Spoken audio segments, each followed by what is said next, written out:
So if you're anything like me, you're probably a little annoyed by the constant barrage of propaganda, probably from your own friends and family, maybe educators, constantly talking about white privilege or systemic racism. And you probably have a sense that this might not be the case, this might not be true. You might have seen the white privilege test and not really had all your facts in a row to combat that narrative. So I thought it would be helpful if we took some time today, even though we have more serious issues going on at the time, like at now.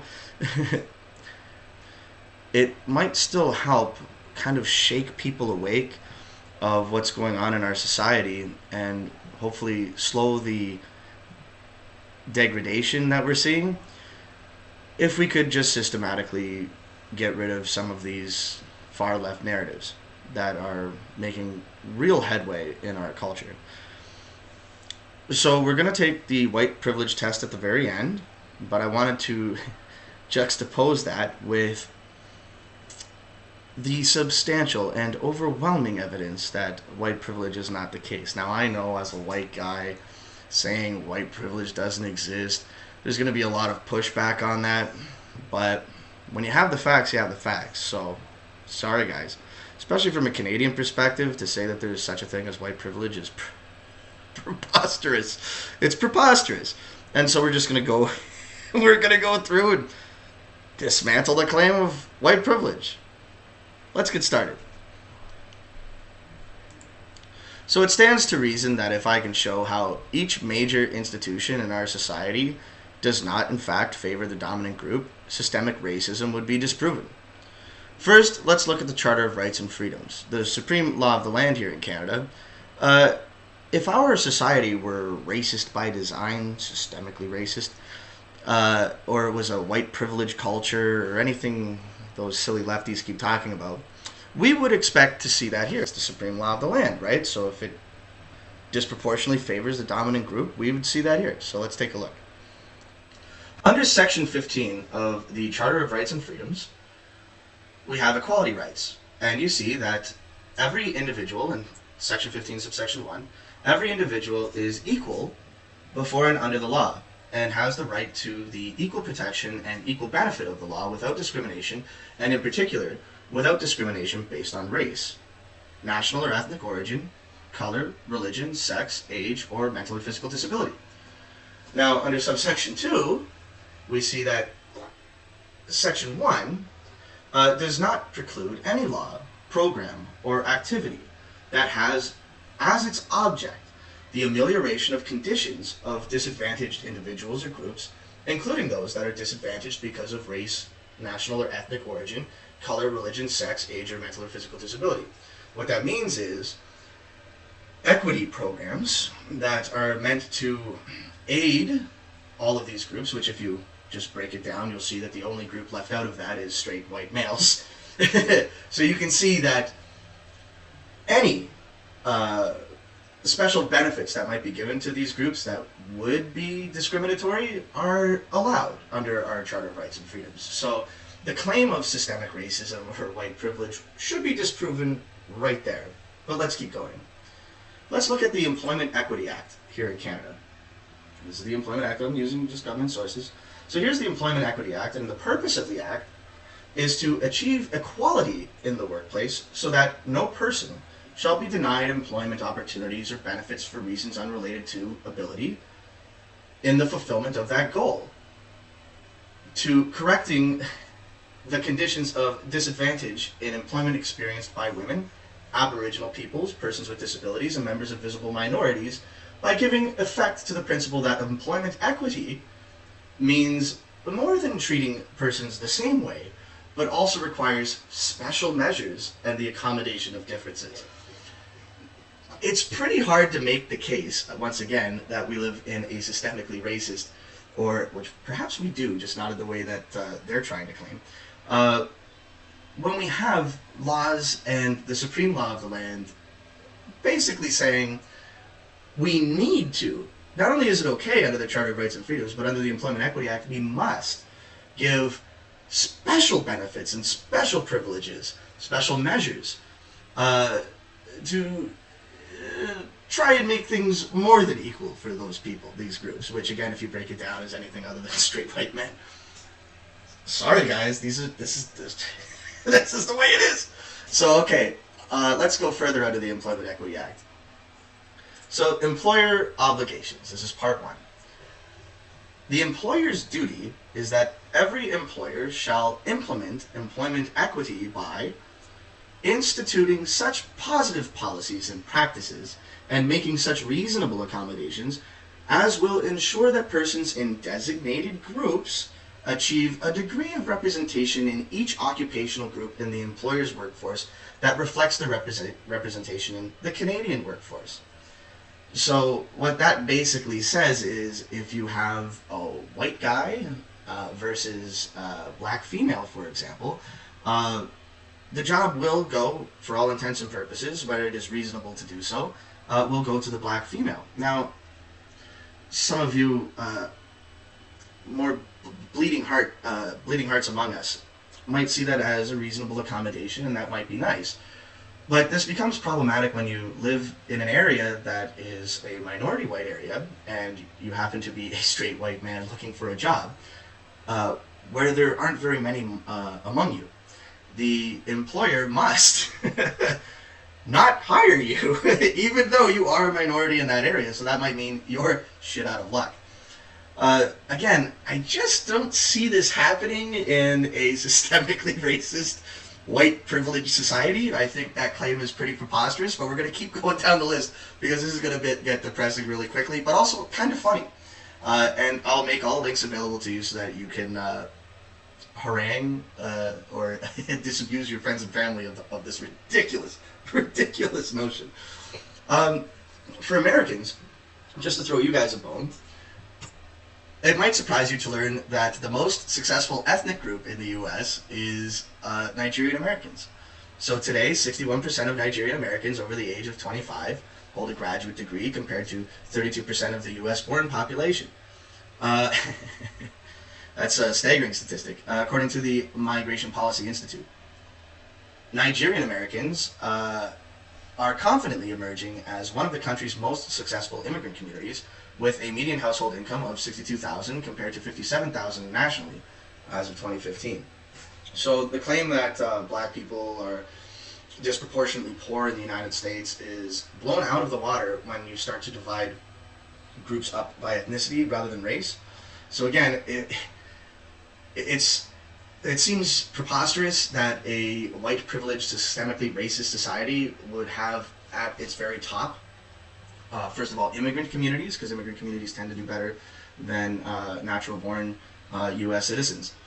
But if we're systemically racist against black people, to have a black group at the as one of the higher, most successful ethnicities in the U.S., we must be doing pretty bad as a nation of racists, you know. So. We're not even close to done. We're just going to blow this right out of the water. How about television? Surely a systemically racist, white supremacist, homophobic, transphobic society wouldn't artificially elevate minorities.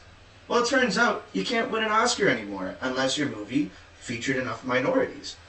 And since productions seek this prestigious award, we can kiss goodbye historically accurate films. And as we can see here from the New York Times, the Oscars' new diversity rules are sweeping but safe. And here you can see that at least one actor from an underrepresented racial or ethnic group must be cast in a significant role. The story must center on women, LGBTQ people, a racial or ethnic group, or the disabled. And at least 30% of the cast must be actors from at least two of those four underrepresented categories. And here we can see from Canada that Canadian broadcasters make hiring BIPOC, that's Black, Indigenous, people of color, Canadian broadcasters make hiring BIPOC workforce a condition for greenlighting productions. And as you can see here, leading Canadian broadcasters, Bell Media, Chorus Entertainment, and Rogers Sports and Media, and now joined by Fido, have enforced the use of a new higher BIPOC, as I've said, roster in securing a green light for original productions. In other words, if you don't have Black, Indigenous people of color in your show, commercial, or movie, it's not going to get made. So you have to. They're enforcing it, as they said. And you might have noticed on Canadian television, when you see a commercial come up, it almost always includes Black people, and this is in spite of the fact that Black people only make up about 4% of the Canadian population, but they're in just about 100% of commercials now. And when you break this down logically, a lot of commercials often only have one person in them, or maybe one family.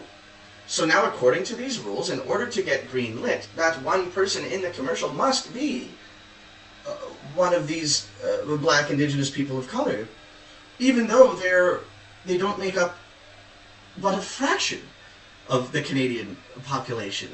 So that is an overwhelming overrepresentation, and we're seeing that play out. You might celebrate this, but I certainly don't. This is ridiculous and racist, frankly. I don't like to use that word because I think it's ridiculous, but it's hard to come up with another word for this. Creating real systemic change to ensure diversity, equity, and inclusion within the Canadian media is a long-term commitment. Oh, that's nice. I'm looking forward to that.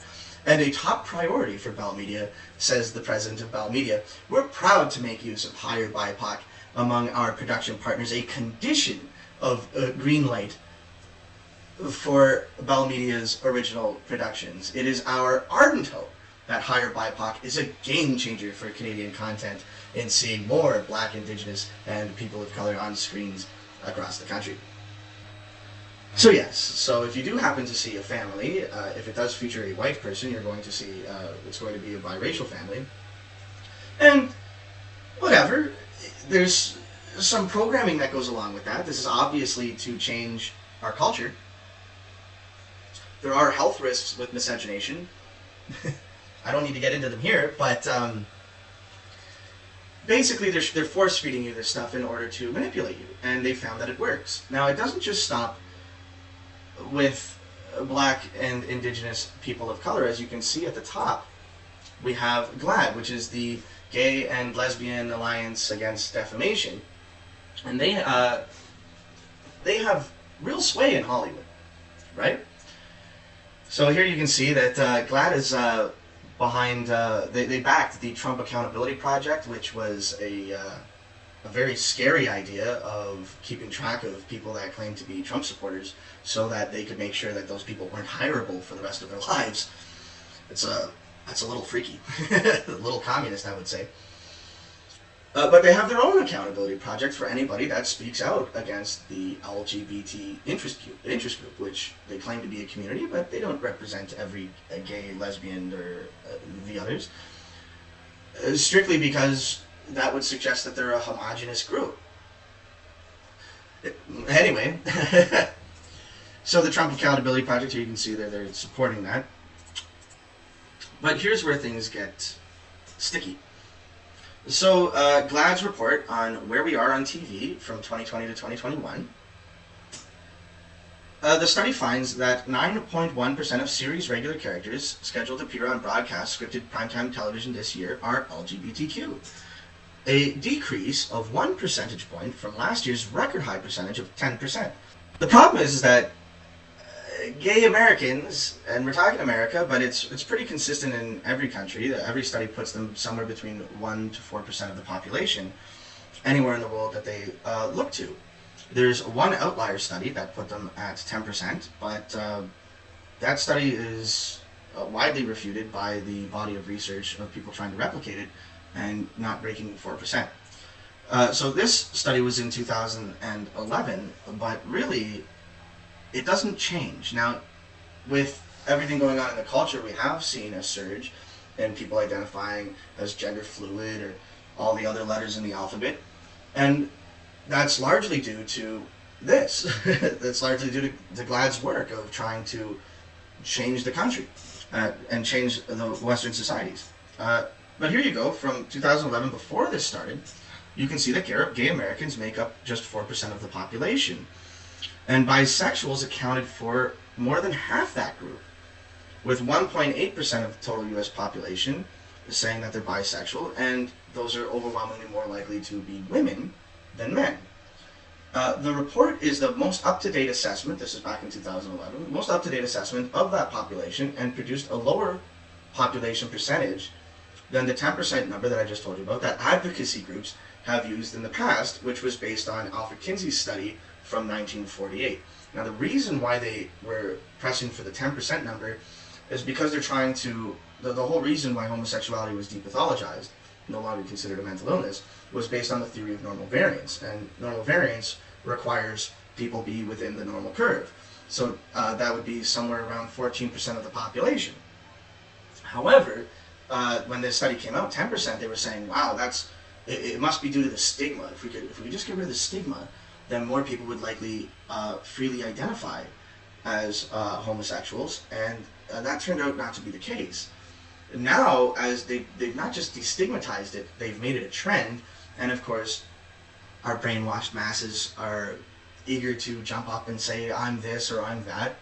But that seems to be largely an environmental factor, and perhaps lends credence to the idea of rapid onset gender dysphoria being caused by media and social media.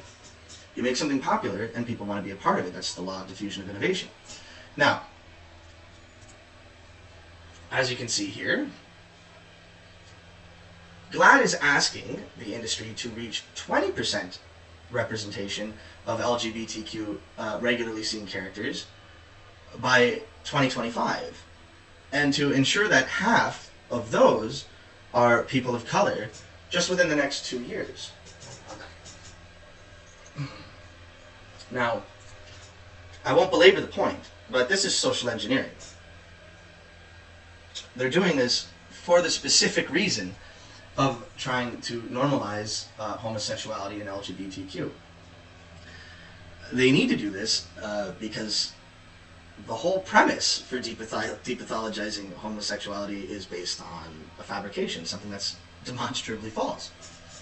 Anyway, so I just have to say that a systemically racist, homophobic, white privilege, yada yada yada society wouldn't do this. This is not consistent. Say what you will, but this is not consistent with a society that would provide extra benefits to its dominant group, which is the whole claim that the left tries to make. And that's, like I said, preposterous. But we're not done yet. Of course, this vast overrepresentation and requirements would result in ridiculous adaptations. I don't care who plays what, that's what acting is, but knowing this is for the express purpose of social engineering bothers me. It enrages me, and it works, and it's very upsetting to me personally, and I'm sure it's upsetting to many of you. So here you can see Jodie Turner-Smith plays Anne Boleyn in new Channel 5 drama that seeks to challenge conventions by casting a black actress as Henry VIII's executed wife and shine a feminist light on her story. And here's Jodie Turner-Smith here playing Anne Boleyn.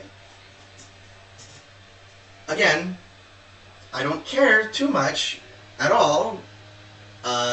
It can get ridiculous, like when Chuck Connors portrayed Geronimo. You have to kind of sell me on the idea. I have to go with you on the suspension of disbelief. But I can't get it out of my mind that they're doing this purposely, with an express goal, like what GLAAD does. So, I think I've made my point. Liam Neeson's movie, Cold Pursuit, was prevented from being filmed in Alberta. I said Canada here, but it was Alberta specifically. The Parks Department refused it and said that because Native Indians were being portrayed as the gang that Liam Neeson had to pursue. They were the antagonists of the film, and were apparently not allowed to portray minorities in negative roles. The Alberta Parks Department blocked them from filming. And here you can see Parks Canada rejects movie shoot after learning of Indigenous gangster character from the CTV News. Parks Canada said concerns over the fact that the gang leader was Indigenous was an important factor in the agency's final decision.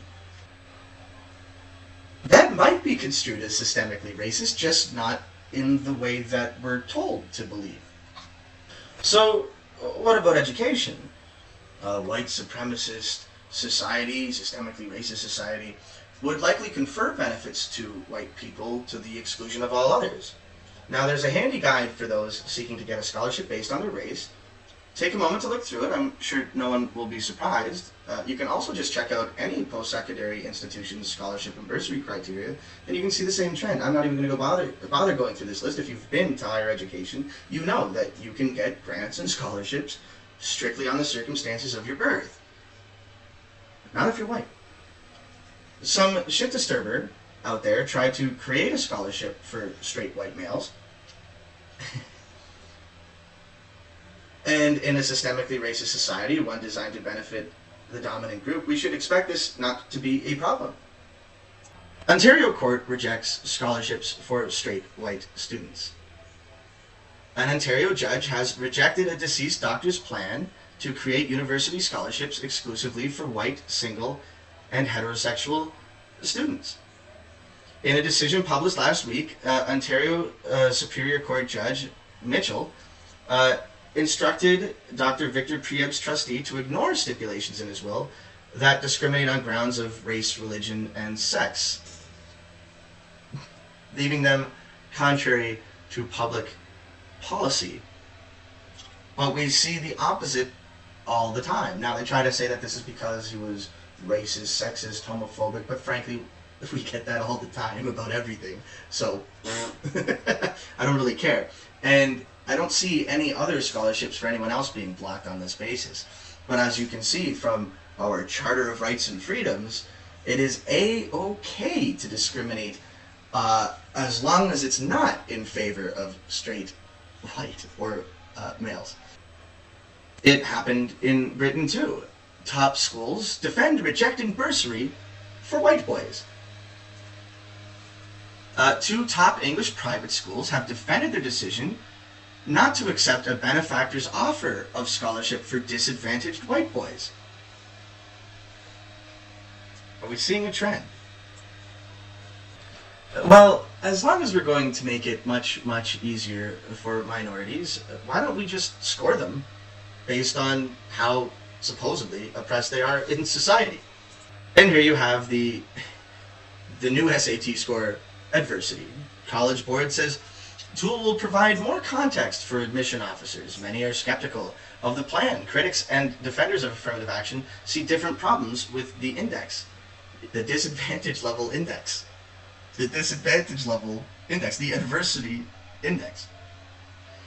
For your SATs. Okay.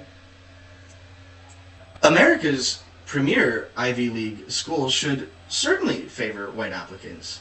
Should America be a nation supporting white supremacy? While it does discriminate based on race, we find minorities other than Orientals to receive preferential treatment. Does this sound like something a white supremacist, systemically racist, yada yada society would do? Harvard's Gatekeeper reveals SAT cutoff scores based on race. According to the Washington Examiner, Instagram introduced a mute white people button. It's very weird. I don't use Instagram, and I'm kind of glad that I don't, because that does not look very friendly to me. So, if we did live in a systemically racist, yada yada society, simply saying it's okay to be white should be laughably incontrovertible. There should be no problem with posting it's okay to be white, and yet when it happened all over Canada, the UK, and in America, People were expelled from school. Police investigated. It was considered to be white supremacist. Now, some shit disturber decided to fly over Burnley with White Lives Matter banner flown over Etihad Stadium. Again, you might not like that they did this, but it just goes to show that the claim that we're systemically racist white supremacist society kind of flies. This literally flies in the face of that, because not only was he fired from his job, but so was his girlfriend for simply going out with him. I wonder if we're a racist society. I can't quite tell. Now, here we have the white privilege test, the infamous white privilege test. I saw these in the halls of my alma mater on a number of professors' doors, and they felt that this was compelling. Consider this test, and I'll just leave a link to it in the description along with everything else. Go through the test and see which set of advantages you'd rather have. The set of advantages that I've already laid out for you, or the set of advantages that they say that we have. For example, if I wish to, I can arrange to be in the company of people of my race most of the time. Well, who would want that other than a racist? I am never asked to speak for my entire racial group. These are ridiculous. If a police officer stops me, I can be sure I haven't been singled out because of my race. That's your paranoid perception directly caused by the media and has no bearing in reality. I can turn on the television, open a newspaper, and see people of my race widely represented. Well, that's going to change, isn't it? I can go to a hairdresser and be sure that they can cut my hair. These are preposterous in comparison to the list that I've just showed you. I don't know what else to say. So I guess I'll just stop talking. White privilege? Get the fuck out of here. That's nonsense. That's absurd, preposterous, ridiculous. And now you know how preposterous and ridiculous it is. You're welcome. Subscribe to my BitChute. Oh man. Alright, I think we're done here.